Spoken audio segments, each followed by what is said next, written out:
A boat covers 35 kilometer downstream in 2 hours and covers the same distance upstream in 7 hours. एक boat है जो कि stream में flow कर रही है। स्ट्रीम कहने का मतलब फ्लो ऑफ वाटर, स्ट्रीम मतलब flow of continuous flow of water. तो अगर ये बोट अगर स्ट्रीम के साथ जा रही है in the direction of stream, तो क्या होगा, speed boat speed plus stream का स्पीड हो जाएगा, स्ट्रीम स्पीड, टोटल स्पीड ये हो जाएगा। लेकिन अगर वही बोट स्ट्रीम के विपरीत जा रही है, स्ट्रीम का डायरेक्शन ये है और बोट का डायरेक्शन मान लीजिए कि ये है इस टाइप से, तो इफेक्टिव स्पीड क्या हो जाएगा बोट का, boat speed minus stream speed, ये हो जाएगा। तो यहाँ पर मान लेते हैं कि let speed of boat in still water, still water मतलब शांत, जो वाटर ठहरा हुआ है, ना ही उसका किसी भी, ना ही बोट के डायरेक्शन में फ्लो है स्ट्रीम का, ना ही उसके अपोजिट। तो speed of boat in still water is 1 kilometre per hour, ये हमने माना।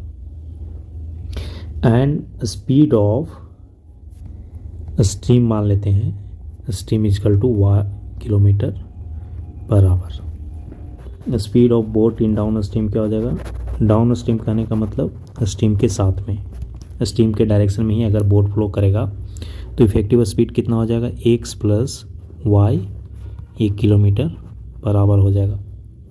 अगर स्ट्रीम के विपरीत जाएगा, इसका मतलब अप स्ट्रीम, स्ट्रीम के अगर विपरीत जा रहा है तो उसका मतलब upstream. Speed of boat in upstream क्या हो जाएगा, upstream equal to x minus Y kilometre per hour हो जाएगा इस केस में।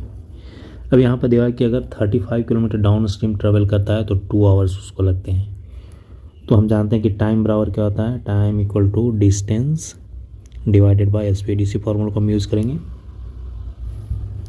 तो डाउन स्ट्रीम जाने के लिए 2 घंटा लगता है, सेम डिस्टेंस 35 किलोमीटर, और डाउन स्ट्रीम में स्पीड क्या है, x प्लस वाई। एक इक्वेशन तो ये हो गया। इसको और हम सिंप्लीफाई कर सकते थे, क्या हो जाएगा, x plus Y equal to 35 divided by 2, ये हो गया। ये सेम ही इक्वेशन है, इसको इक्वेशन 1 मान सकते हैं। तो x plus Y equal to 35 divided by 2।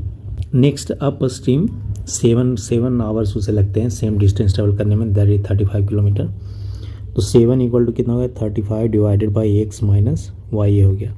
इसको और सिंप्लीफाई करेंगे तो x minus Y equal to कितना होगा, 35 डिवाइडेड बाई 7 इक्वल टू 5, ये हो गया इक्वेशन 2। इक्वेशन 1 एंड इक्वेशन 2 को अगर हम सोल्व करेंगे तो यहाँ पर हमें x एंड y का वैल्यू निकल जाएगा। तो इस केस में हमें speed of boat in still water निकालना है, and speed of boat in still water कितना है, हमने माना है 1 किलोमीटर पर आवर माना है हमने। तो यहाँ से इन दोनों इक्वेशन से हमें x का वैल्यू निकालना है। फर्स्ट प्लस सेकंड अगर करेंगे तो क्या हो जाएगा, 2x equal to 35 divided by 2 plus 5 equal to 2 LCM ले लें तो ये होगा 35 plus 10 equal to 45 divided by 2 equal to 22.5। तो इसलिए x इक्वल टू कितना होगा, 22.5 divided by 2 equal to 11.25 kilometre per hour. तो ये हो गया speed of boat in still water 11.25 kilometre per hour, ये हो गया आपका आंसर, जो कि यही निकालना था, speed of boat in still water. तो इस तरह से हम इस क्वेश्चन को सॉल्व कर सकते हैं।